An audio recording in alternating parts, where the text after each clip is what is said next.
Running a business comes with a lot of what ifs, but luckily there's a simple answer to them. Shopify.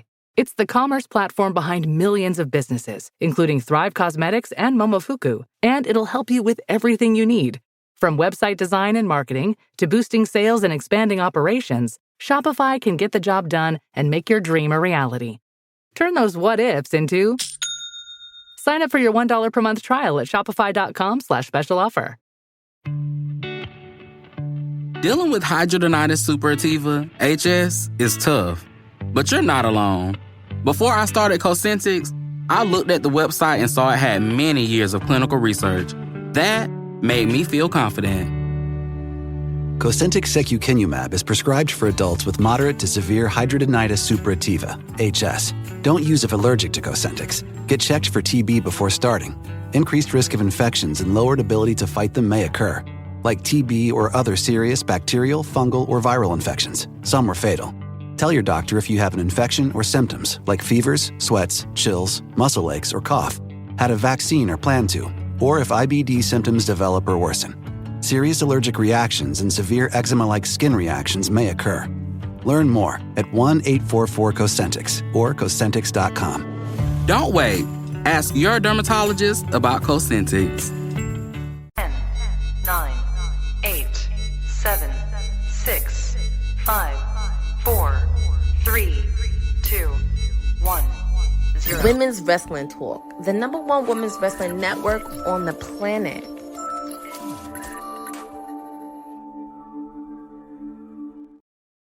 Happy Monday, everybody. Have no fear. Your timeless elite and your PR princess of WWT is here with you today.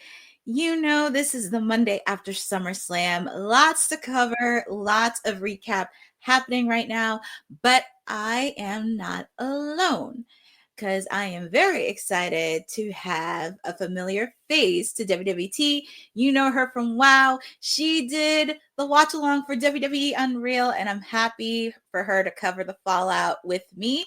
It's Christina. Hello. Ooh, I got here just in time. I was like, yes, you did. Happy Monday. I was running. You were. Happy Monday. How are you? Oh, doing good. Coming off the SummerSlam high. Yeah, I think everybody's coming off to the SummerSlam high. So much has happened. Honey was in the building. I couldn't attend SummerSlam in person. I had to handle WrestleCon over the weekend, but I will talk about that later. I want to hear all about it. Yes, but before we even get into SummerSlam and everything else, we actually do have a birthday today. We want to send a happy birthday to Blake Monroe. It is her birthday today because I did see it on socials. So we do want to wish her a happy little birthday. Happy birthday. Yes, and obviously enough, I always have a story to tell because there's always a story behind the photos. So if you've seen the photo, I actually had the chance to meet her when she was formerly known as Mariah. But I definitely want to wish a shout out to her, and she's living the life. She was in AEW for a bit, and that one of the most popular storylines of AEW with Toni Storm, and now she's starting to live out her dream in WWE in NXT. And Christina, you got any thoughts on Miss Blake Monroe, and what do you think of her run in NXT so far? I like it, and I want to see more of it. All right. That's all. That's all. That's all. But we want to wish a happy birthday to Blake Monroe. Dylan, Toni Storm's but today is Blake Monroe's birthday. It is her birthday today, so it's an exception. So wanted to send happy birthday wishes to Blake Monroe on her special day. But since that's out of the way, we got SummerSlam we got to cover. And as you know, it was the first two-night SummerSlam, Saturday and Sunday. We're just going to go over the recap for night one of Saturday. Of course, we kicked off the show with the Braun Breaker. Yeah, it's like the Braun Breaker, Bronson Reed taking on Roman Reigns and Jey Uso. And it was definitely a good way to kick off the show. I mean, Jay got the crowd riled up as usual. They did a redo. Yes. They did it again. They did a redo. There was so much happening in that match. I did see the Bronx do a little homage to the Steiner brothers. I was just like, oh, they did a playbook of the Steiner brothers. And then, of course, we saw Roman and Jay do the 1D. The what? Not the 3D. 1D. Or 1D. So I did like that. It did. But Christina, did you actually like this match? I did. And that was one of the ones I was really excited to watch. So I enjoyed the whole thing. I enjoyed the Bronze. I also enjoyed Roman and Jay. I don't know if selfishly, but I was going for Roman and Jay. So I'm really glad it went in that direction. Who are you going for on this one? I was actually going for the Bronze in this match because I thought at least they would pick up a win, and also for the fact like after SummerSlam, Roman is taking a break because he's doing a movie. So I figured, okay, this could be a really good night for them. But unfortunately, during the match, it looked like after the match, Braun Breaker was limping a bit, and hopefully it's not too serious of an injury, but it's not the last time we see him, and we'll get into that a little bit later. But that was a way to kick off SummerSlam. And just going over a few highlights. We have new women's tag team champions, the unlikely duo of Alexa Bliss and Charlotte beating Raquel Rodriguez and Roxanne Perez. I did not expect this. I don't know what I was expecting. I don't know if it is the interesting pairing we have here. I'm really excited to see how they go because I feel like they're both super competitive, so I feel like they're going to be both going for like the spotlight. And I was hoping for the match to be a little longer. Yeah, I actually did enjoy this match. I mean, everybody was cheering for Charlotte, but Alexa Bliss got the bigger pop. I'm just saying. She got the bigger pop, and it was so nice to see them like collide because I was very nervous because apparently there was a miscommunication between the two of them because I think Charlotte might have or Alexa hit one of them in the face, and I was like, ooh, she's gonna get mad. She's gonna get mad, and Roxanne and Raquel are gonna walk away, but they overcame the odds, and we have new women's tag team champions. And this is going to be a question because after the loss, and Dylan kind of put in my next question with Liv Morgan, what's going to happen with the Judgment Day? What's going to happen with Raquel and Roxanne? Right? I mean, Liv's going to come back. They don't have no belts. They don't have no gold. She's going to be like, what? Like, I leave for a second and we don't have anything. I don't know. It's crazy. Well, hi, cousin Ron. Well, just to let you know, Honey was in the building. I was not because I had to take care of responsibilities at WrestleCon, but Honey was there with her husband, and I'm pretty sure we'll hear from her later this week, but from the stories I had, they had a wonderful time. But congratulations to Alexa Bliss, Charlotte Flair, you new women's tag team champions. Oh my goodness. Congratulations. Now, this was really interesting because we saw Karrion Kross take on Sami Zayn. And a lot of people thought Karrion Kross was going to pick up the win. But shockingly enough, Sami Zayn picked up the win. Shocking. And it wasn't even that. It was just the after effects because we know a couple earlier this month or a month or two ago, we know Scarlett and Karrion Kross's contracts will be up by the end of this month.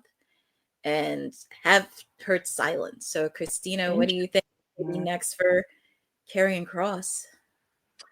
Gosh, I hope he stays. Also, I hope for Honey's sake. I know how Honey feels about Karrion Kross, but I also thought I was going to go to Karrion. So I was actually I was like, oh, I'm not mad at Sami winning, but I also was like, maybe they're trying to either make us think he's not going to sign a new contract. I don't know. But it's a possibility. And I think Dylan put out a point there. Like, I would not be shocked if he did, like, do it under the rug, similar what we thought with R-Truth, because we thought R-Truth was going to be released, but then soon off. So I would not be shocked if he did it under the rug and get a new deal and trying to play everybody out saying, oh, their contracts are up. But And I agree with Dylan. We could push Scarlett too. Yeah, I know a lot of people. It's been pushing Scarlett because she's no joke in the ring, but Very curious on what is. And trust me, it's not the only time we're going to reference Karrion Kross, because he was referenced a lot in night 2, which we will get into that. We also got to see Tiffany Stratton retain the WWE Women's title against Jade Cargill. And this match, it was a little, how can I say this in a way? It was very, I don't want to say sloppy, but it was botched in a way. It wasn't the most elegant. I don't know. I don't have a good word. Yeah, it was, because I think there was some miscues that if you saw the match, because at least we thought the shoulders were down and the pin was a little bit off. And also, this was not only Jade's first SummerSlam, it's also Tiffany's. Was it hers too? Yeah. I didn't know. Yeah. Well, I mean, I love me some Jade, but it's hard for me to go against Tiffy time. So selfishly, I think I was going for Tiffy, but I don't think it's the last we're gonna see of Jade. She's definitely gonna be back. Yeah. I don't think it's going to be the last time we see Jade. And I'm not going to blame both of these ladies, but it was a little bit messy throughout the whole match. And I felt like they both could have deserved a lot more better, especially with the fact it's one of the few times. But it's hard to say. But I hope, because I don't think it'll be the last time to we see Jade. But congratulations to Tiffany Stratton. She's still your women's champion. And we're going to see what is next for her on SmackDown this week. And we also, another surprising one, Logan Paul and Drew McIntyre picked up a win against Randy Orton and Jelly Roll. I thoroughly enjoyed Jelly Roll. We got to see his wife at ringside. We got to see his wife distraught. But I think so. It was really entertaining. I really liked to see Jelly Roll, but I did feel like I felt like it was gonna go to Logan Paul and Drew. I really did. I was just like, ooh. Yeah, it was pretty interesting to see. But I did like the sign that says Logan Paul is an outsider. They had signs in the front row, and Jelly Roll. Oh my gosh. He did his little thing. Oh goodness, Jelly Roll has no respect for his body. Well, Dylan, you did mention that because Jelly Roll took some nasty bumps, especially on the announcer's desk, and we all thought, "Oh my goodness, I loved it. Is it going to be 2-on-1?" And then he came back in the ring. I did not think this match was going to last long. I thought at least it would be like no more than 8 to 10 minutes, but according to Boza, this actually got 17 minutes. It was long. I was like, all right, where? It was a little bit long. I was very surprised they put it on second to last. I thought at least they would put it in the middle of the show. So, okay. But your winners are Logan Paul and Drew McIntyre. They got the win, but it probably won't be the last time we see Jelly Roll. It won't be the last time, especially on the press conference that he did on night 1. Yes. So I guess congratulations to Drew McIntyre, and gotta send congratulations to Logan. You gotta send congratulations. And the prime is just so it's like just front and center. It's like gets me every time. It's almost funny at this point. You would think it is, but I'm very curious on what the drink's like, because I don't drink it, but I'm very curious whoever drinks it, how it tastes. Let us know. Is Prime actually good? Because Logan is he's really selling it. He's really selling it. Yes. And Boza, thank you for that, because we will get into that after we recap SummerSlam, because there's a lot to say. But that's not the only thing. We ended the night with CM Punk versus Gunther, and that was a hard-fitting match between those two. Ooh. And that was the first time I ever seen Gunther bleed. One of the few times. Right? One of the few times I've ever seen him bleed. But we all thought SummerSlam was going to be over. CM Punk finally got the belt. He's champion. He's having his moment in his glory. We're crying with him. But that's not how it ends, because we got an appearance from Seth freaking Rollins, because we all thought, he was injured, but apparently he fooled everybody. He fooled everyone, and he even said it best. He wants to ruin CM Punk's life and wants to make sure he is never, ever champion again. He cashed in his money in the bank. 1, 2, 3, and your new champion right here, folks. There was a roller coaster of emotions because I was still congratulating CM Punk in my mind when Seth comes out. So I was not expecting, but I feel like particularly with the new like Unreal show, it's like you almost don't, I feel like it adds even more mystique. Like you really don't know. Like we really thought that he was injured and now he drops his crutches and now he's back in.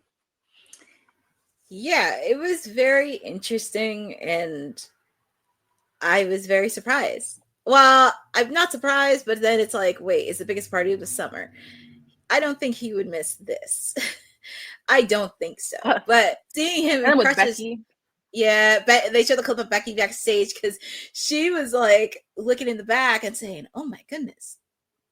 I mean, can't go wrong with that. I mean, 10 years ago he pulled the heist of the century, and this is like the pettiness of the century because as much as we know he doesn't like CM Punk, he wants to ruin everything that he has. And he was also on the Rich Eisen show today. I didn't get a chance to listen or watch it, but I'll watch it probably after we're done here. But Seth Rollins is the champion. And I agree with Boza. I wonder if Seth was really hurt, but it just wasn't as bad as it was. Like they just held it on. Because I'm like, I'm intrigued. That is very intriguing because if you saw the clip from Saturday Night's Main Event, you would thought at least if you landed on your knee, he probably got a little. He had to have been injured. Because I was like landing on your knee and it looked pretty nasty because I was like, oh man. Because usually for stuff like I never suffered a knee injury, but seeing how they land, it just seemed very gruesome. And the way the trainers and everybody else was looking at him, I was just like, oh yeah. I think it probably turned out to be not as bad. So they're like, let's milk this since everyone saw how bad it looked. But now when people get injured, people are just going to be like, are you really injured? Are you really that bad injured? I feel like people are not going to even believe when people are injured or not. Yeah, that's a question. That's a question that always has a little bit of concern because I'm pretty sure people thought when Liv Morgan was injured, she landed on herself. And I was like, no, she's really hurt. Mm-hmm. Yeah. Because she kept grabbing it and it really did hurt her. And the trainers and physicians had to carry her in the back. Mm-hmm. But Christina, I wanted to give your overall on what did you overall think of night one of SummerSlam? Overall, I really enjoyed it. I enjoyed watching the Brawns. I enjoyed the new women's tag team champions. I enjoyed Tiffy time. I think it was good. I think if there was any match that I was like, I'm not sure about, would have been I think we had talked about the Tiffy time and Jade being a little cleaner, maybe a little longer too, would be my only thing. But I enjoyed it overall. I think it was solid night one. I mean, of course, it wasn't polished, Tiffany and Jade, and I think both ladies should have deserved better. But I think night one did what everything needed to do. Of course, we got to see Seth cash it in. Very few times I've ever seen Gunther get bloodied in the face, and him and CM Punk delivered a really good solid match. Also, Jay brought in the crowd, and also we got to see Cardi B come out of the crowd. We got to see her come out for a bit. Christina, just quick thoughts on what you think of Cardi B, because it looked like she only hosted one night. Yeah, I was hoping it was going to be 2 nights, but her entrance was it. I am a big Cardi B fan. Her outfit was amazing. I don't know if that's a new song that she's gonna bring out because I haven't heard that song that she's coming out to before. So I'm like, was that like a premiere? She's so funny to me. I love her. She is. It just would have been nice if she had like a backstage segment because I noticed they don't do backstage segments anymore for pay-per-views. And that would have been kind of cool to see her have a backstage segment with either like Jay before her match or even like her and Bianca could have. Oh my god! Or like maybe her and Naomi could have an interaction backstage, even though it was night one. It could be, but we shall we shall see on that. Don't worry, MDB. We're gonna get into that a little bit later. I know everybody's like, well, I know. I thought she was gonna host, and she just like, that's what I pulled thought up, and I was like, wait, I thought it was gonna be like when the Miz hosts, it's like you're seeing him like throughout the night. We did. Well, unfortunately, and to be fair, Dylan, because they did advertise this a couple months prior, because Cardi B said she was going to be the host of the first ever 2-night SummerSlam, and we saw the commercials coming out, the promotions. And I thought she was going to be part of a match too, because she said she was going to like elbow somebody. I thought there was going to be some sort of interaction. Well, lots of things can happen in the last minute, and we probably don't know what happens backstage. So, but that pretty much concludes night 1. And for me, I will give it a 7.5 out of 10. It did what it could, checked all the boxes, and did what it needed to do. So that was pretty much night 1. And we're pretty much going to get into night 2 of SummerSlam. I actually put this photo in from Seth from his socials. That's actually an iconic photo right there. That's kind of a cool photo, I'm not going to lie. It is. It's a really cool photo. And congratulations to Seth Rollins on winning and being the new World Heavyweight Champion. And we're just going to get into night 2 of SummerSlam. And it kicked off with the ladies. It kicked off with the ladies, Naomi, Io Sky, and Rhea Ripley. But this particular moment, it was so good. Well, what photo are you talking about? I think either Seth one. The one with Seth where he was like this? I know. I was like, that's pretty much a good photo. Whoever's the photographer for that. But, Naomi, Io Sky, Rhea Ripley. But this photo in particular, because we got to see Naomi's dad play the guitar in her entrance. That was pretty cool. I'm not gonna lie. It was very cool having that father-daughter moment. And just, I know she's supposed to be in character, but I know she was happy to see her dad at her side. And just seeing that, and I was happy the fans were going for Naomi. And it was a good, solid match between all 3 of these ladies. Rhea Ripley, Io Sky, Naomi, they all delivered. They kicked off the show and did what it needed to do. And shockingly enough, well, not shocker, but still your women's champion, Naomi, she picked up the pin over Rhea Ripley. I felt like it was going to be between Naomi and Io. As much as I am going for mommy all the time, I was like, she can't win this one too. Like, I know in my heart she can't win everything as much as I want her to. So I knew it wasn't going to go to Rhea, but I loved the match as a whole. And it was so I'm really glad that it was Naomi that kept it. Yeah, this was a really good match. I was very happy all 3 of these ladies showed up. And it's really funny because Naomi and Michael Cole caught this because she was doing a little bit of homework from her quote-unquote friend, Bianca Belair, because she was watching their match where it provided a little hindsight 2020 in the match that she had with Rhea and Io at WrestleMania this year. Yes, and Dylan, mommy being pinned rightfully so. Look, I know she can't win everything. She can't. And I think a lot of people would have been more upset if Io took the pin. Yes. I included. Yeah, I think a lot of people would have been upset if Io was the one that took the pin, because a lot of people do love Io. Naomi got it. She's on fire right now. So I was like, you know what? I'm glad that they have that fire. She's gonna keep going. She's doing really well. They have her dad out here. She looks great. I love her promos. So keep on going, Naomi. And she was really good on the post show as well, because even though she was in character, she did give props to Rhea and Io Sky. She did give props to them. And I did like the photo where Rhea and Io took with her dad. I didn't see it. Wait, do you have it? Wait, let me look at Io and... Yeah, it was posted on socials, and I thought that was really funny. Naomi's dad. Hold on, let me look at it really quick. Oh, wait. Yes. Oh, wait, that's so funny. It was too funny. Team, if y'all chat, if y'all have not seen that picture, it's really cute, actually. It is really, really cute. But we want to say congratulations to Naomi on retaining, and she will be facing off against Stephanie Vaquer at Clash in Paris the end of this month. So as much as I love Naomi, I am a Stephanie Vaquer fan through and through. Mm-hmm. So I'm sorry to say, but that's who I'm going to be going with. I know a lot of people are going for Stephanie, but I would like Naomi to continue her reign. It just really, really is fun to watch. I know it's going to be a clash. It's going to be neck and neck. It's going to be neck and neck, but I'm a Vaquer fan through and through. So I'm really excited for that. And yes, Boza, it is official. 2 p.m. Eastern start time, the end of this month. Clash in Paris. Stephanie Vaquer, Naomi for the Women's World Championship match. And that is going Thank to you, be Maria. longer.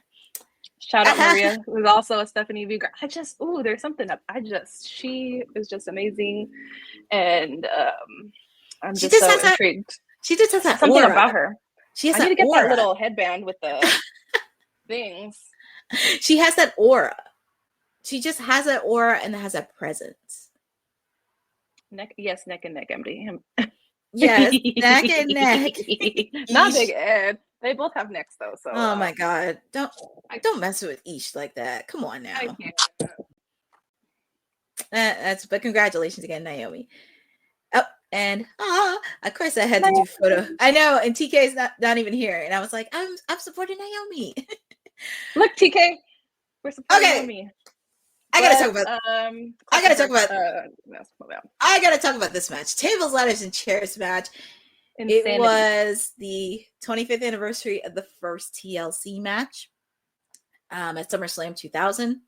It was at Raleigh, North Carolina. We also got to see at ringside the Dudley Boys and the Hardys. The Hardys, who have the best match of all time.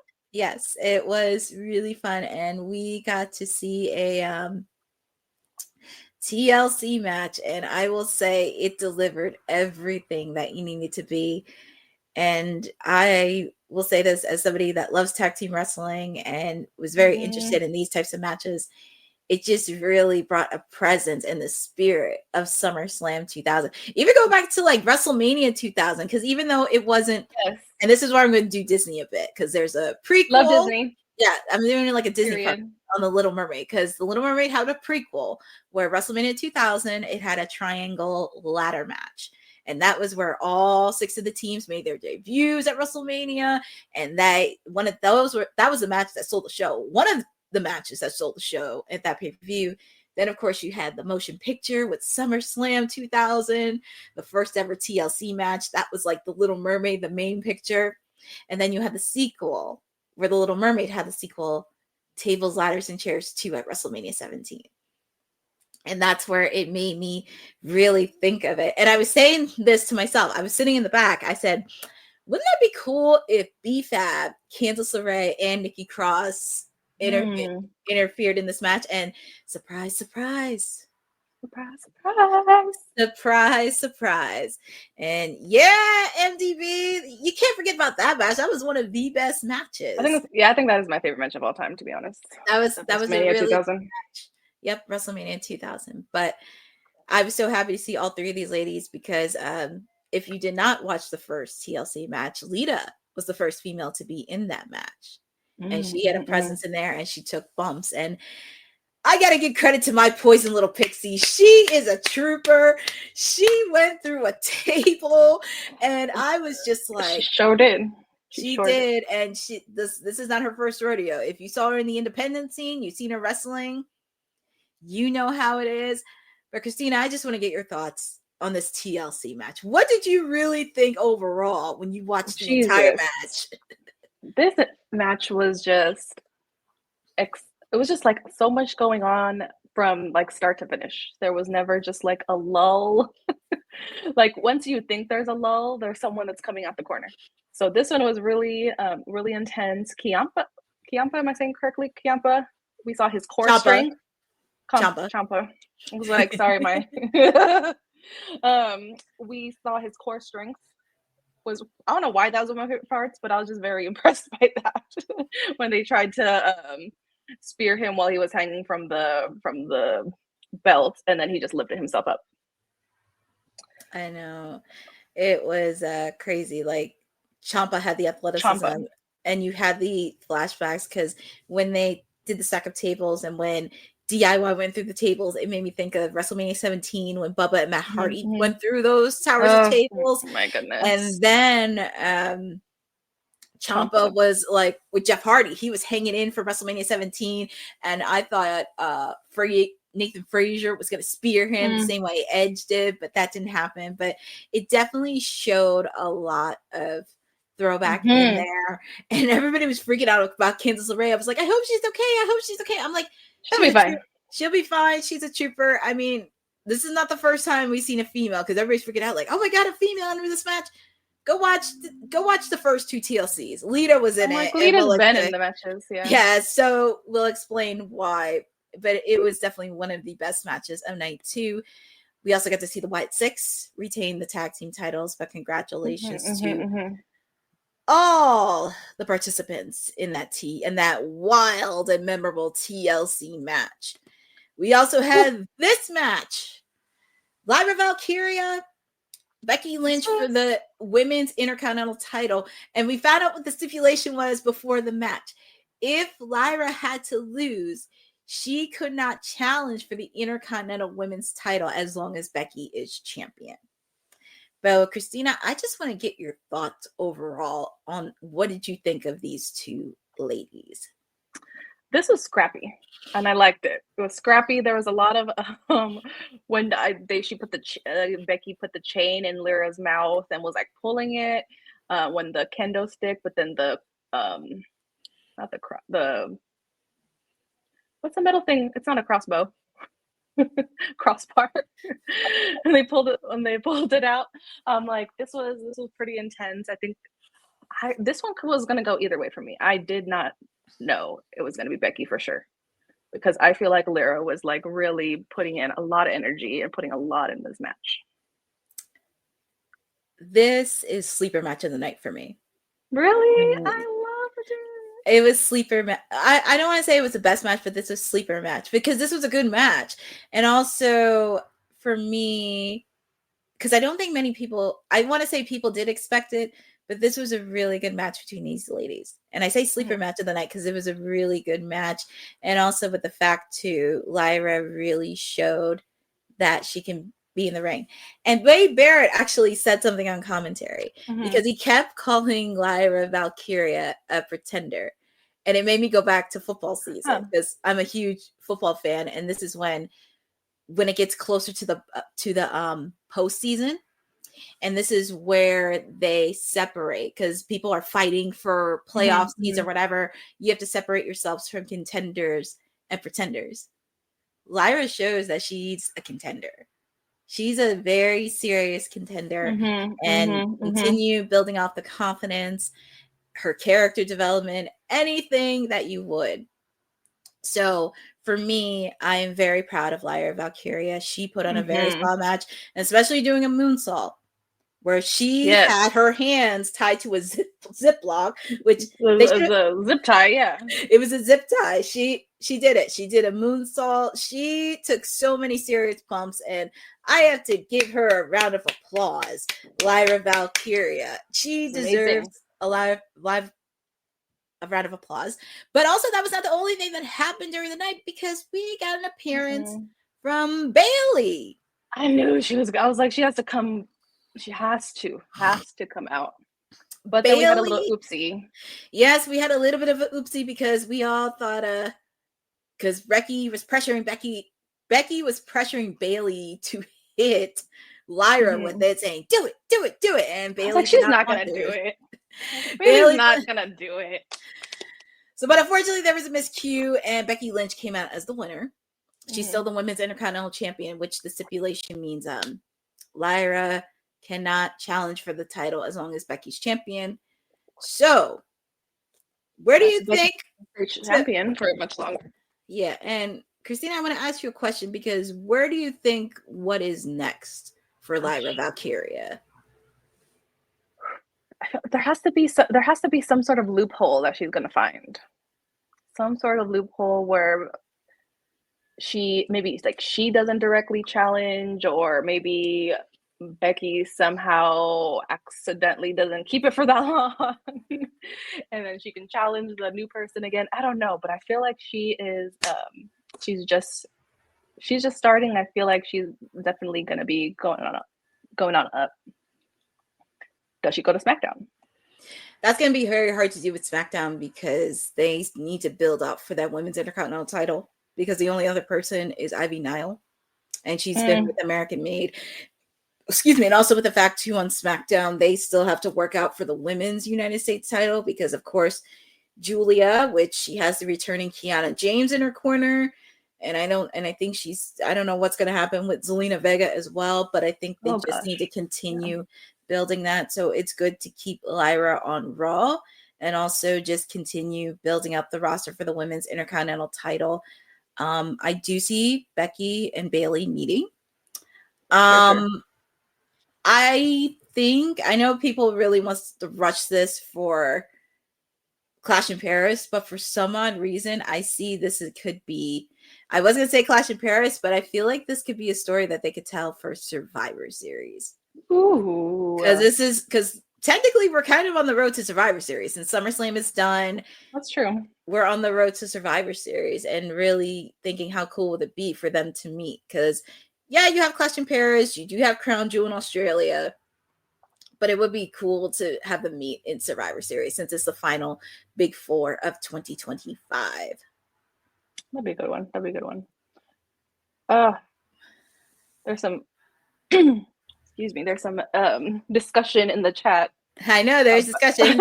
Does Legend step up to Becky? That's an interesting question because we got to see Trish Stratus come back and face Tiffany Stratton. Right. And so then if Trish Stratus goes up against Becky, I don't know. There's so many possibilities that I'm just like, there's going to be a loophole where Lyra is going to end up with the title. Yes, that's going to be. But like I said, I do see Bayley and Becky meeting. If it's not first, like at Survivor Series, it could be before Survivor Series. So there is a possible loophole because, as I mentioned, Lyra can't challenge for the title as long as Becky's champion.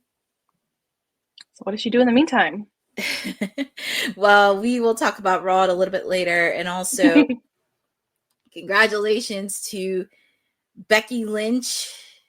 Congratulations to her. Congrats. She's still the Intercontinental Champion. And also, she had a new theme song. She had a new theme song. Yes, she did. Quick thoughts. What did you think of her theme song? I like it. I wasn't wowed, but it wasn't like bad. I like it. It's good. Yeah. Well, actually, MD, just to be fair with Lash Legend, because I don't know if you've been following NXT, she actually is going to be in a feud with Nia Jax. So Lash Legend's going to be in a feud there. And actually, Dylan, oh yeah, I know you're talking about the commercial with Maybelline because they have one, but they did a social post on Maybelline on a Lash Legend. It's on socials, but I get what you're saying with the commercial because it had Zelina, Nikki, Bianca. Yeah. So, but yeah, we shall see. Oh, and we also had this match, the steel cage match between Jacob and Solo Sikoa. The winner. Yeah, it really did. It was a physical one, and Jacob, he wanted to beat the crap out of Solo. He didn't even care if he wanted to escape through the cage. He just wanted to beat him. But of course, we did have interference from the NMFT, and the winner of this match is still champion Solo Sikoa. Solo, but Jacob was extremely. Jacob Fatu and has like the most. I don't know. It's like he's like so like with his promos, he's like so nice, but he's also so scary. I don't know how he does both so well. But he just wanted to beat him up. He just wanted to beat. He was like, I don't even care who wins. He just wanted to put his hands on him. And the crazy part about this match, they tried to handcuff him. He ripped that open and did a moonsault. He did a moonsault like on the top of the cage. I feel like moonsault wise, I feel like Jacob Fatu and Tiffy Time have like the prettiest moonsaults. Those people are my favorite moonsaults.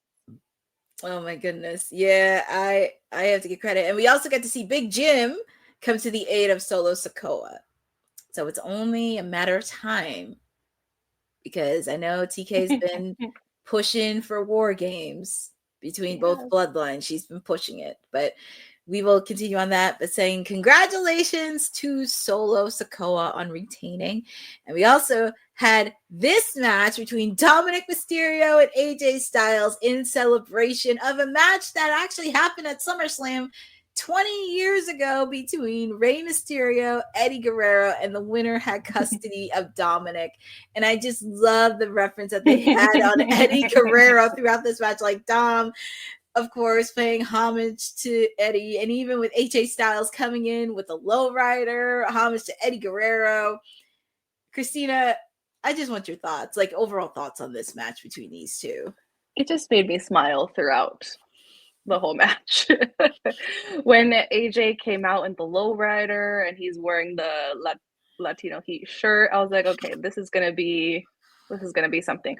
I thought Ray was maybe gonna come out to like do add a little bit to the match, but even so, I was still happy with the match. I felt like it was gonna go to Dom.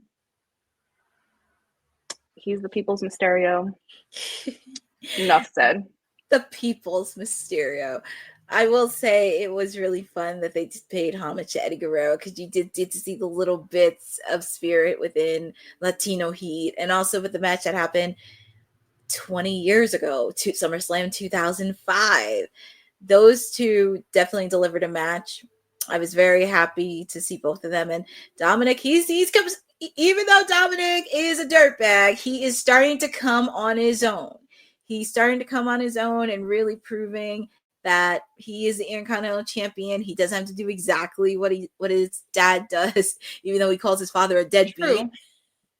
But he's coming out. If that's his truth, that's his truth. I can't tell him what's his truth. Well, unfortunately, because Ray is on the sideline. Unfortunately, he's injured. But I'm very curious what's going to happen, because Finn and JD have the titles. Dominic's still Intercontinental Champion. But we don't have Raquel and Roxanne, and they lost the belts. So what do you think the dynamic is going to be like in the Judgment Day? I feel like they're going to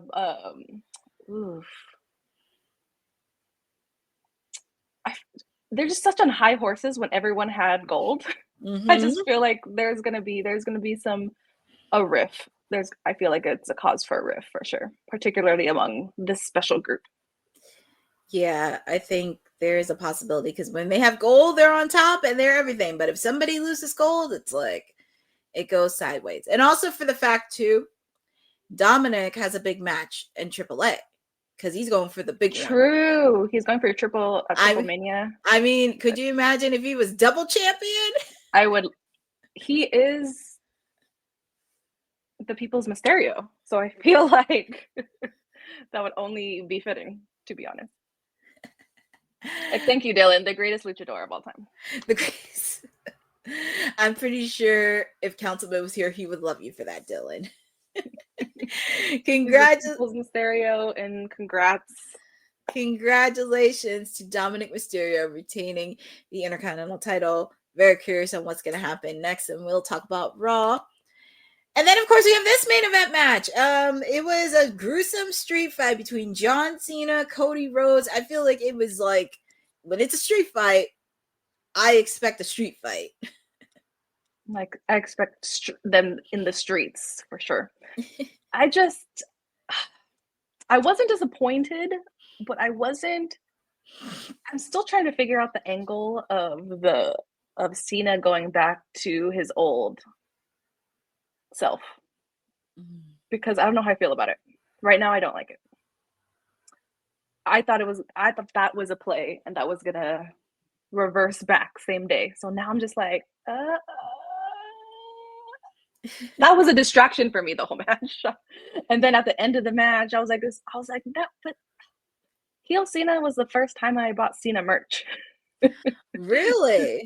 So I was just like, what I was hoping was when like he was like turning around back to his original, was like he turns around and he's like, and that's how easy it is to get you guys back, like something like that. But no, it just kept going and going and going to SummerSlam, and I'm just like, wait. It's very interesting because it's funny you brought up SmackDown, because when he had that baby face turn, I was watching SmackDown and I kept thinking like, wait, he's supposed to be heel. But then it's like all the fans, and it's crazy, when he was heel, even though they were booing, they were still cheering for him. It's like a cheer boo. It's like a cheer boo, which is fine. It was like a cheer. It was pretty much a cheer boo in a way, but it was so odd. And yeah, because after this, he has 9 dates. 9 dates left. Sheesh. We'll get into that. We'll get into that. That's our wonderful mayor on the chat. But yeah, it was very interesting because, and even the promo that he did after the heel turn, he was like, I was still waiting for him to go back to heel the whole time. I'm like waiting. I'm like, okay, no, this is when he does it. This is when he does it. This is when he does it. It's and crazy. Then just the show is over, and I'm like still sitting in my room like, when is he gonna do it? And it's crazy because seeing that, and also the fans were booing Cody. They were booing him. Dang. They were booing. I'm thinking what Dylan's thinking. Maybe a heel Cody. It's a possibility. I mean, it's a possibility. It's so funny because some people on our team, if you've been watching Kayfabe podcast, they've been kind of dropping hints of Cody being heel, but the new champion is Cody Rhodes. He is now a 2-time WWE undisputed champion. And we did see John Cena raise his hand and shared an embrace, and Cody left, and John was in the ring and people were clapping. But that's not how it ended, because shockingly enough, and we did not think it was going to happen, we saw the return of Brock Lesnar. The beast incarnate is back with his little cowboy hat. This was really much a shocker because I did not think Brock was going to come back with everything that's been happening behind the scenes. But Christina, just want to get your thoughts on, what do you think of the return of Brock Lesnar?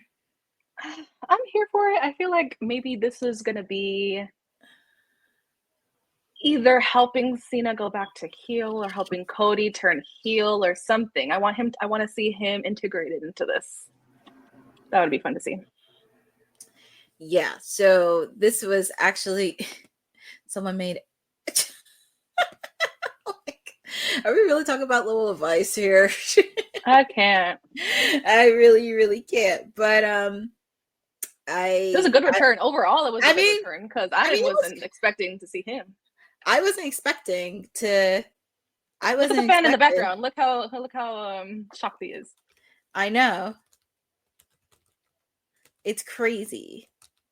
It is crazy. But Brock is back. I'm very curious what's going to happen left. And then John specifically wanted to wrestle Brock Lesnar because if you know the history between these two, this is like going back. I know people want to go back to like 2015, 2016, but you got to go way back to 2003. Yeah. SmackDown. You got to go back because, that was when SmackDown. I know people were watching Raw when Triple H was doing his Reign of Terror, but this is when you had the SmackDown 6. You also had Kurt Angle and Big Show and Brock Lesnar when he was champion, and then you had another star on the rise with John Cena. And with the fact, too, when the first time, they had met on SmackDown a few times, but one of the first pay-per-views they met was Backlash 2003. For the WWE title. So these guys you're right. Way back during Ruthless Aggression era. And this is going to be something to think about. So this was one of his first early feuds when John was coming into WWE. So having that full circle moment, and I will not forget when Brock came back, because this was after he did his MMA stuff, him and Cena got at it, and he broke, I don't want to say he broke his jaw, but Cena's mouth was bloodied.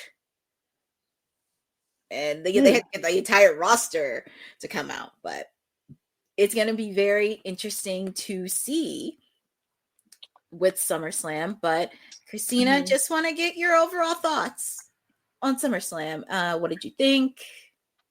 Overall, great show, minus the Cena part staying face, because that's really bothering me still at this point. But overall good. I want to say my favorite, I'm looking at going back to look at the different, I want to say my favorite would probably be watching Jacob Fatu.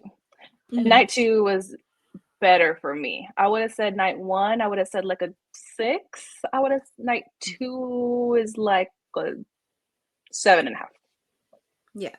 For me, I said 7.5 for night 1. For me, I'm going to give it 8.5 out of 10. Well, actually, I should bump it up to 9 because Lyra and Becky stole that show. They did. It was a good match. Lyra and Becky, the TLC match, the Triple Threat Women's match. I mean, of course, like Cody and John, but those were my 3. Cody and John. But those are my 3. The TLC match, Becky versus Lyra, and also Naomi, Io, and Rhea.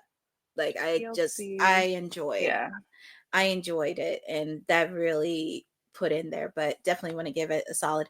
And I was talking about Brock Lesnar. We cannot talk about this enough, because if you've been following pretty much not only here, but Janelle Grant's legal team issued a statement regarding Brock Lesnar's return, because if you've been following it, there's been a situation that's been happening. So she put out a statement. Well, actually, a spokesperson for her put out a statement in regards to the lawsuit, because apparently his name's been floating around what's happening with Mr. McMahon. And they put out the statement today.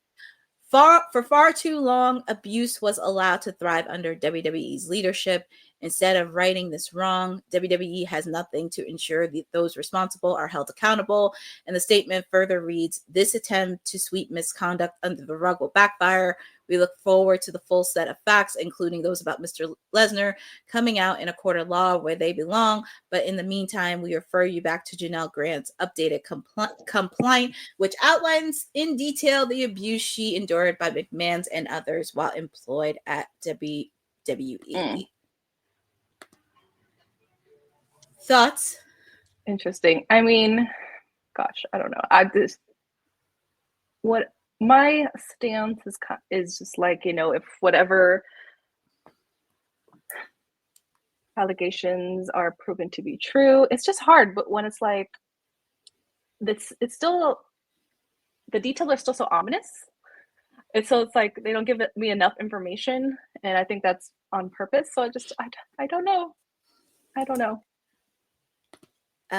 This actually kind of ties into our next story, because WWE no longer hosting press conferences after PLE, and I was like, wait, for good reason? Yes. Now, Christina, my day job, I do PR and publicist in the day. This is something that's not a surprise to me, because there are so many layers to this story. And it doesn't surprise me that they ended press conferences after PLEs with the investigation that's happening. And also what happened with Triple H going to the White House. That was another conversation.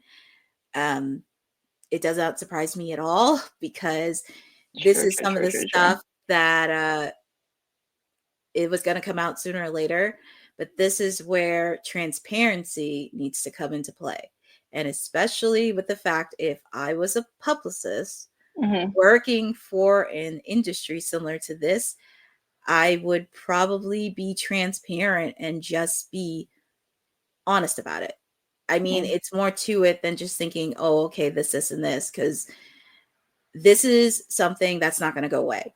This is something that's not going to go under the rug. I mean, we've had stuff in the past. I mean, if you watched the McMahon documentary, we are aware with what's happening, but this is something that's not going to throw under the rug easily.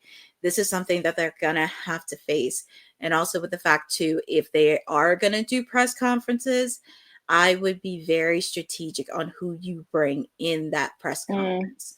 I would be very strategic, most specifically credibility, credibility has been a word because, and this is no shade to some of the other wrestling media outlets, because there has been a lack of integrity and credibility.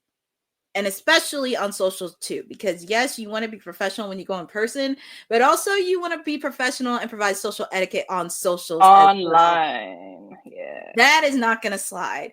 And if WWE, and this is not a shot at WWE, this is a PSA to all wrestling promotions. If you are wanting to do press conferences or media scrums, you really have to be really mindful on who you bring in the room, and have to make sure that they're not doing it for clicks. They're doing it because they love the content and want to spread shine on it. And also with the fact too, because I'm seeing a lot of major media outlets that are showcasing either WWE, AEW, or TNA, such as Forbes, Variety, Deadline, BET. There are a lot of them, and even if some of them are not familiar with them, it would be great to invite them in the room and at least interact with people who are familiar with that space. That's all I'm saying. So for me, it's very important to really be transparent on a lot of things. And also, it does break my heart a little bit because I'm very happy to be in a platform that supports women's wrestling, and we want to make sure that we support everybody in the room. And especially with stuff like this, I can't let this slide. I mean, yes, I know there have been reports with Brock a couple weeks ago with this, but this is still an ongoing investigation. It's still happening. It's not been in court yet. And for me, it does create a lot of PR disaster, but I don't want to poke fingers at it. I mean, if I was on that PR team, I would really, really think of either a crisis plan or something, because sooner or later, and it's not me being a hater on Triple H, but sooner or later, some of these political antics that are happening, it's really going to catch on. And also, this is where transparency is going to have to come in, because sooner or later, you're going to have some major media outlets that are going to question some of this stuff. And that is where it really gets dicey. Oh, boy. But yeah, I had to say that out loud because no, thank you, Courtney, for giving your opinion and spreading the light on this, because then it makes me now question, like, is now the best time for Brock's return? Like, you had to choose now. I don't know.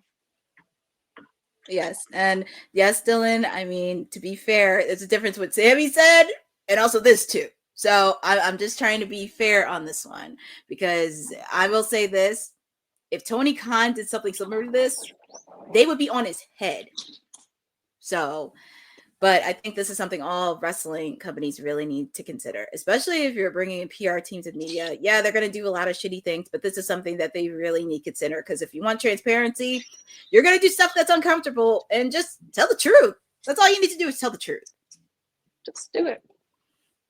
That's it. So I'm just going to share my little piece on that. And I'm sure this is going to be a developing story. It's not going to go away.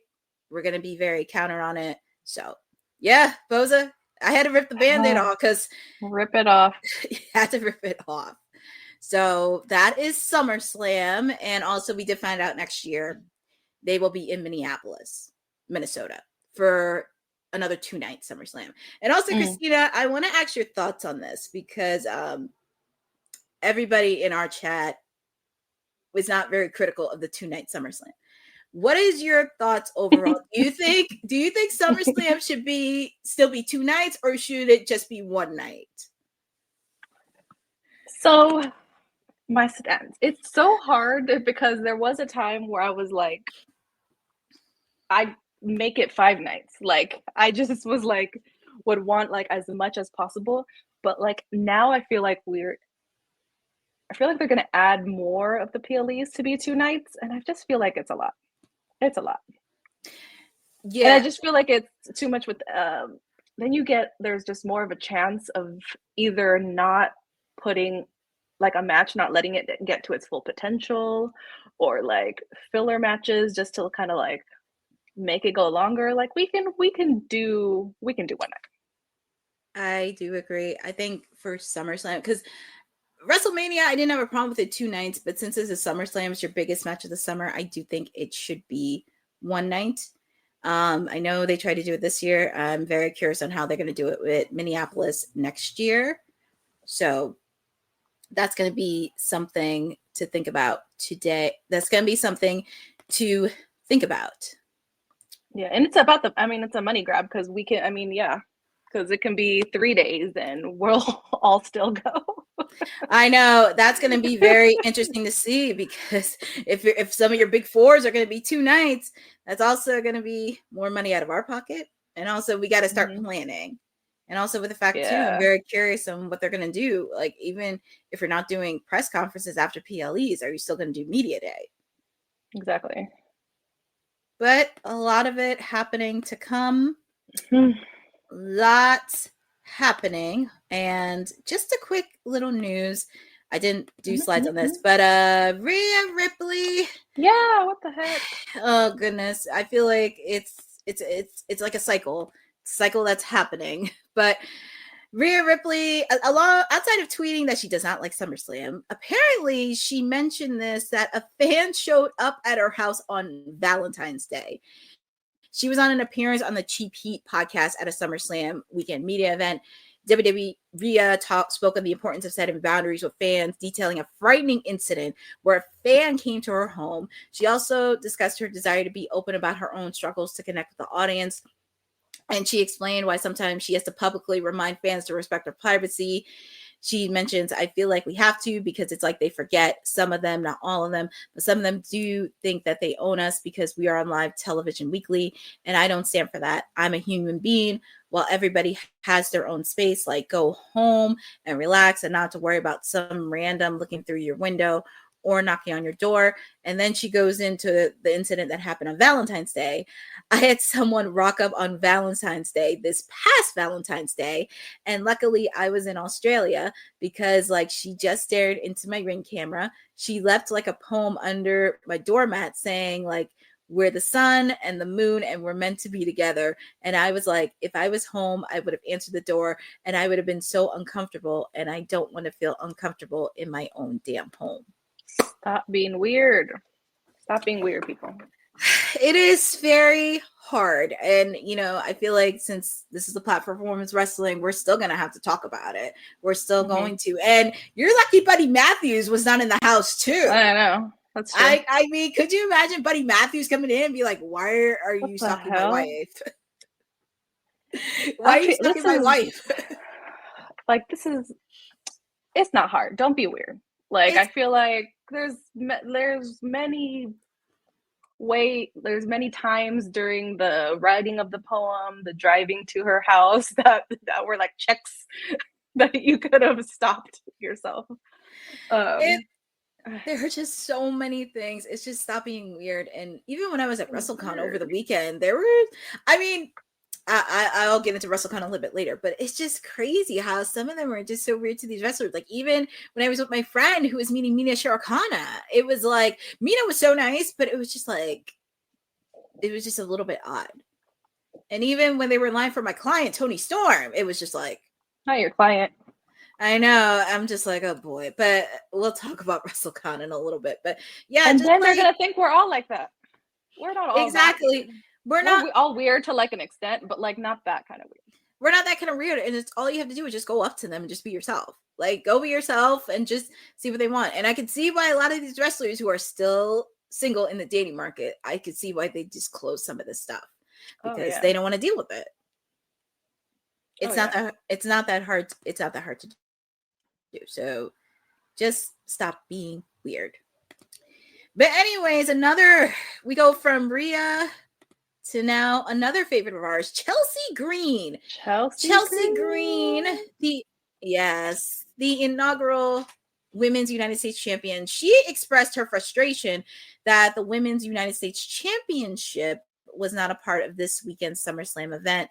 And she was speaking on the Ringer Wrestling show, where she shared her disappointment that the title she helped establish is not being featured on the massive 2-night card. She feels the championship has lost some of its momentum since since her reign has passed.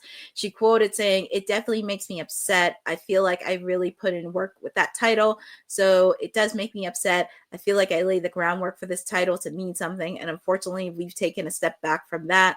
But that's not the girls' fault. That's just the fact that there's so much good wrestling right now that we don't even know how to fit it on TV." I agree with her. Because, like, I feel like PLEs, they're for title matches. They're for title matches. And I feel like, and the card was so big, it was 2 days, and you couldn't put it in. You couldn't put it in 2 days. Like, I don't know.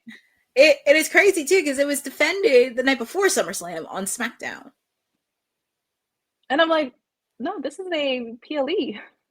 I know. Exactly. The Sammy and Karrion did not need to be on the PLE. That was so just like a SmackDown match. Well, I know, like, Honey. I know Honey was happy to see Karrion Cross. I know. That's why I shout out to Honey. no shade to Karrion, but like, that doesn't need to be on a PLE. Like, that was like a good main event regular week match. Yes, I mean, I do agree with Chelsea, because I feel like since they started getting the mid-card titles for women's, I mean, it took a while for the Women's Intercontinental Championship to finally get on PLE, but now we're starting to get somewhere. I would like to see the Women's United States title, because before we were talking about this earlier this year on how come the Women's Intercontinental title is not getting the same treatment when Chelsea was running with it and had her own playbook. But I think maybe it's time to take a playbook out of either Chelsea's or seeing what Becky and Lyra are doing to really do that. So I think, Julia, she's the reigning champ, and it's time to put a lot of oomph to this belt. I mean, I know there's Zelina, it's in there, and Chelsea, she's doing a program with Nikki Bella per se, but I think it's time to really think of what contenders that you want, not just for the Women's United States title, but also the Intercontinental title as well. I do think there is capable of it. Of course, we are seeing a lot of ladies take on side quest. Nia Jax, she's in NXT with Lash Legend, and who knows, maybe we'll see Lash Legend get a shot for either one of those mid-card title belts. Oh, wow. Already. I mean, yeah, I can see it. Said, you were not, oh yeah, I wasn't on last week. Yes, said Mercedes will be on Dynamite this week. They announced it on Collision last Thursday. I thought Courtney had to collect herself. Yes, she will be back on Dynamite this week with her 8 belts. But to me, I think she's still salty from her first loss. And I will talk more on that on Wednesday, because yeah, she's 8 belts, she's on top of the world, but I think she's still salty and pissed off that she suffered 1 loss. And also with the fact, with the woman that's going to face Toni Storm, she has a title shot before she gets her rematch. So I think the Mercedes is still salty. My concern about all the weird wrestling fans was when she put out that it doesn't matter, said even if she has 8 belts, she lost. She's still salty after that loss. Said, don't get Courtney all world up. I mean, I'm just saying, like, yes, she has 8 belts, but she still lost. I think she's still salty. Well, I'll talk about more of that on Wednesday. But Christina, go back to your thought. Oh, my thought that came up was when I think we had talked about it before, that tweet that she put out about who wants to be, looking to hire somebody to carry her belts. But then we also are talking about how weird wrestling fans are. So I'm like, I don't know if that was the best thing to put out, because someone might show up. That's what and be like, I'm here ready to carry your belt. Because I think you had said earlier, like, people just need to be themselves. Not everybody should be themselves. I know. But yeah, I think that's what Dylan. Some people are too weird.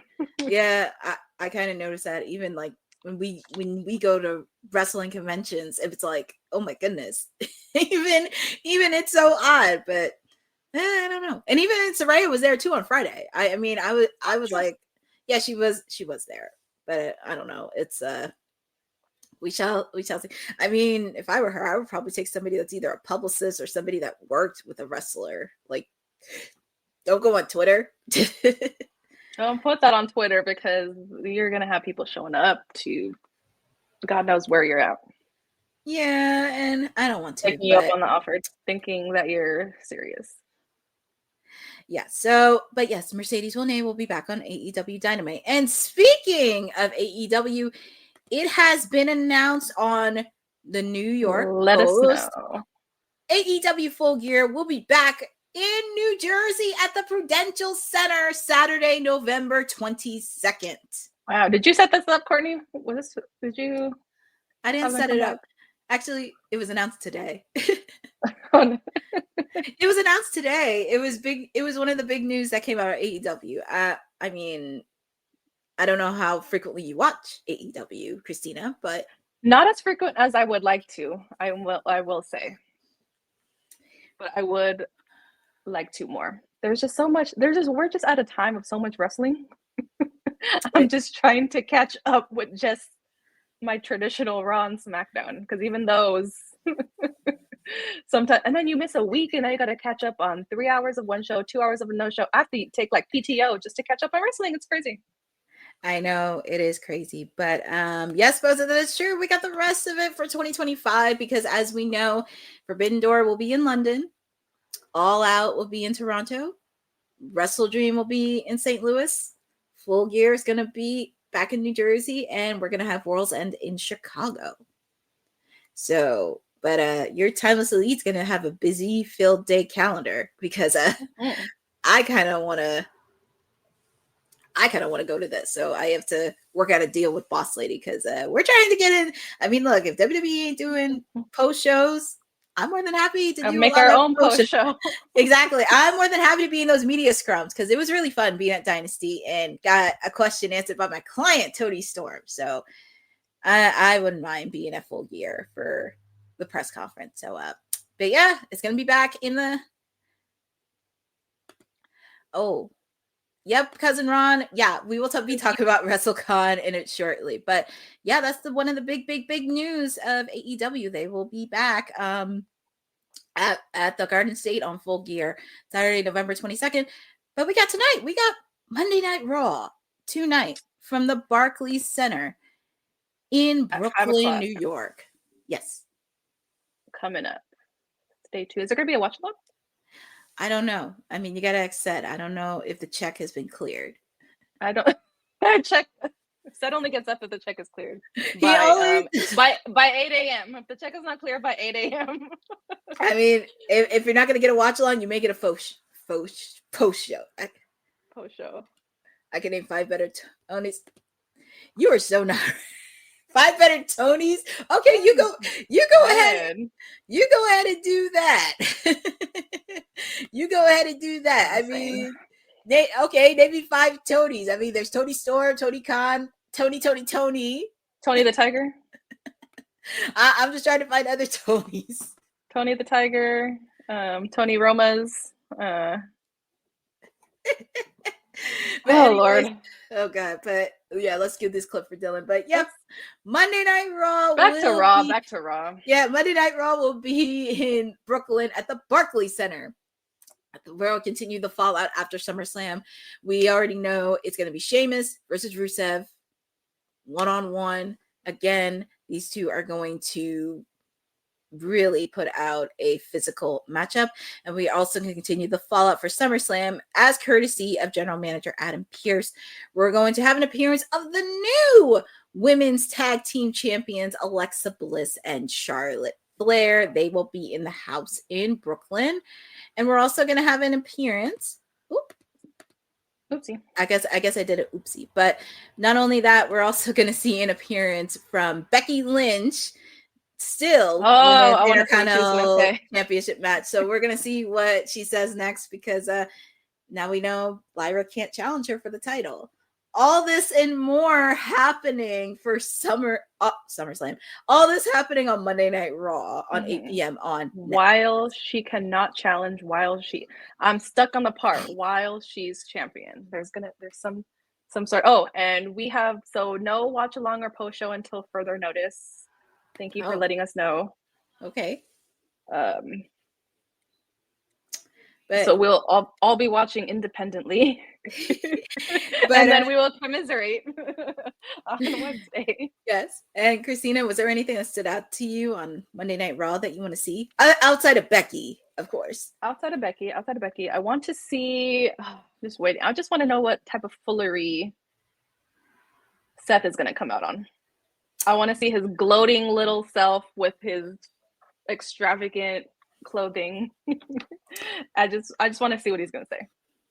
Yeah, Seth, it's going to be very interesting with Seth. I just want to see CM Punk's reaction. Like, what's he going to be reacting? Bless him. No, I don't. Give him some time to heal. God. No, I think he's really going to be pissed off because as much as these two can't stand each other, I guarantee you these two are going to beat the crap out of each other.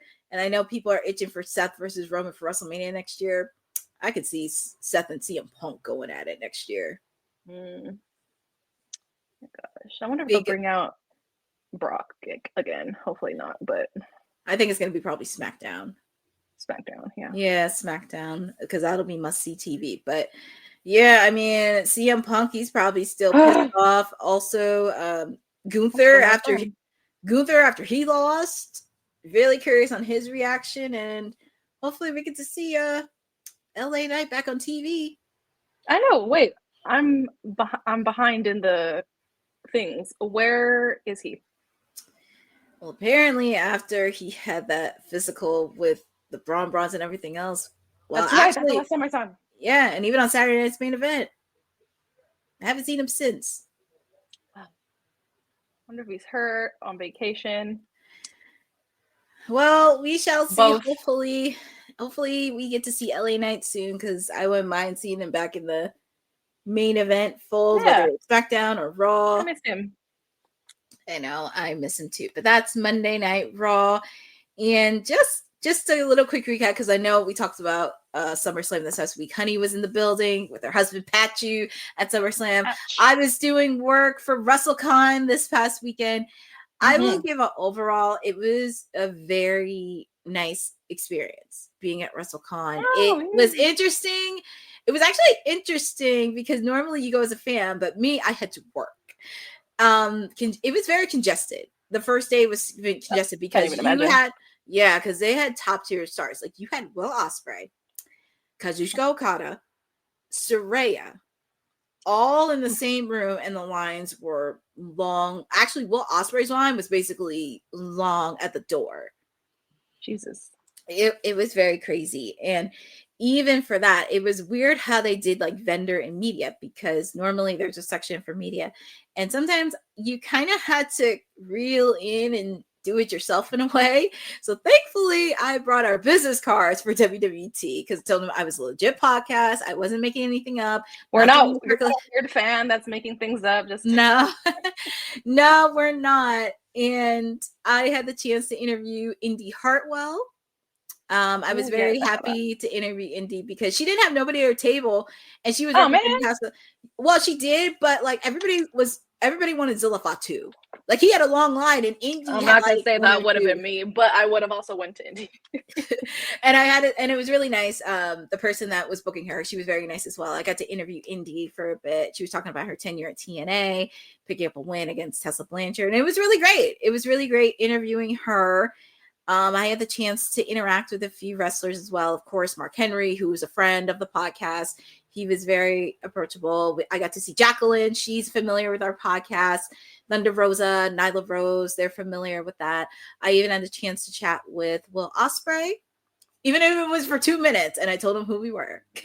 And he was very... He knows now. He knows. Yes. He was very gracious of that as well. Also, with the facts, I got to meet, I didn't meet Toni Storm, unfortunately, because she had a long line. So I didn't get to meet my client, but I met my other client, Anthony Bowens, because he didn't have anybody in his line. So I went over to him. I had the chance to talk with Mina Shirokana afterwards, and it was really great. I actually met one of my friends. He wanted to meet Mina. So he was really great to see that. I had the chance to chat with Deonna Purrazzo again, and Layla. She still looks good after all these years. She still looks young. They still look good. And I had the chance to talk to Harley Cameron. Wow, you got to talk to everybody. Yeah, because I told them who we were. I mean, this was legit. We're a legit podcast that focus on women's wrestling. We're not just weird. Well, not all of us are not, or not all of us are just weird fans. No, we're not. Oh, and also I managed to score another interview with Francine. Yeah, Francine was very approachable, and I was very happy to do that because we had to wait till after the show was over. And I also got to meet Tekla, the newest star for AEW. So overall, it was a really great experience. Yeah, it was a really great experience, and also meeting other content creators as well, because it's really great opportunity. I saw that. You saw what's his name? Yes, the wrestling classic, Justin. Yes, that was a big one.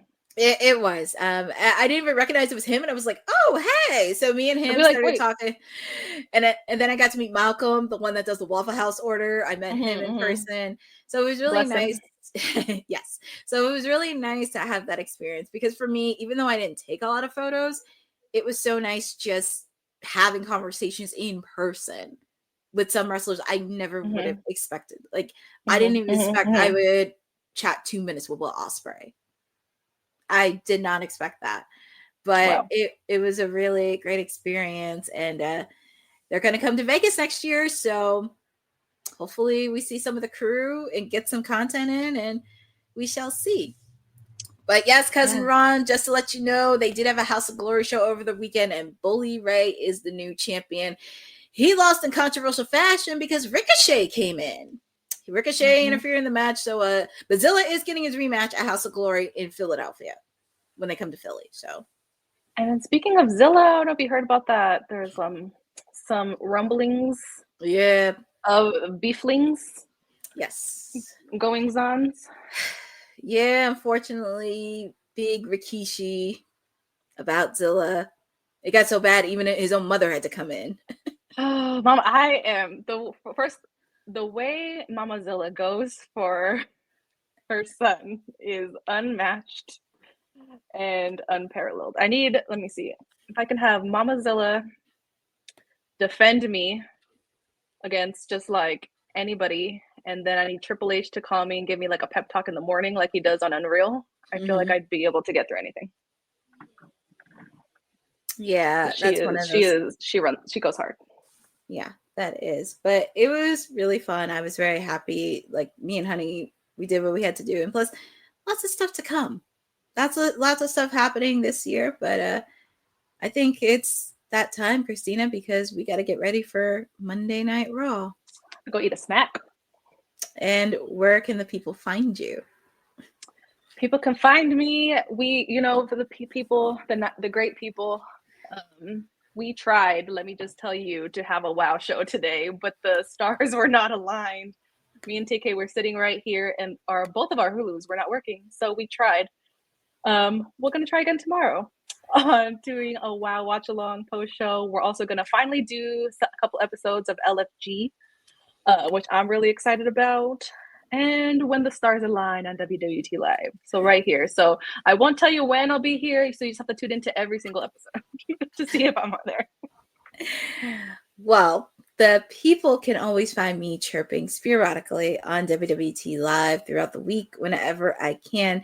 Wednesdays are Timeless Elite Wednesdays, not CEO Wednesdays. So I was going to say, I'm not going to say it again like I messed up last time when I said it. No, it's not CEO. It's Timeless Elite Wednesday. So they are back on the road. They finished their residency in Chicago and just getting on the road to Forbidden Door. So make sure to hang Wednesday nights with me. It's going to be fun this week on Dynamite. Also, with the fact, make sure to follow at Courtney NJ11 on all my socials. I talked about my experience at WrestleCon this past weekend. And also my goal is to post both interviews with, Indy Hartwell and Francie before the end of this week. It'll be posted up on WWT socials as well. And it was really, really fun. Also make sure to follow me because I got some other content because I'm also doing some stuff outside of the wrestling world because I finally get to dive in, not just PR stuff, but also getting back into pageantry and helping the good people in my community get back in. So yeah, just making useful. I remember you and TK both did pageants. That's so cool. Yes. I love learning about it. Y'all do work. She does come on the panels. She does be making sense. It's just her schedule, making sure she's aligned with her schedule. Listen, the way my schedule is set up, and I just went back to school, so my schedule is even worse. But anyway, we're going to make it happen. But make sure to follow me at CourtneyLNG11 for all the content that is happening. And we also do want to thank everybody in the chat that joined us on Women's Wrestling Talk on this event. Even said? Yes. We want to... You even think said? Yes, we do have to thank everybody. We got to thank MDB899, Cousin Ron, Boza. Our wonderful mayor said he'd be popping in the chat when he can. I do have to give a shout out to Ryan Winterhawk Armstrong. Lewis Johnson popped up for a little bit. Our producer from the future, we cannot forget about him because he'd be handling the back end. Maria, hopefully I don't miss anybody. Stay Curious came in for a little bit. War Hero 99. Making sure we do not forget everybody, but thank you for joining on this after SummerSlam edition of Women's Wrestling Talk, the #1 women's wrestling network on the planet. Have a great evening and enjoy Monday night. Thanks for joining WWT. Don't forget to like us on all social media platforms at WW Talk Pod. Like and subscribe on all video and audio platforms, like yesterday, my G. And check out our website at www.talkpod.com. Thanks for watching Women's Wrestling Talk, the #1 women's wrestling network on the planet.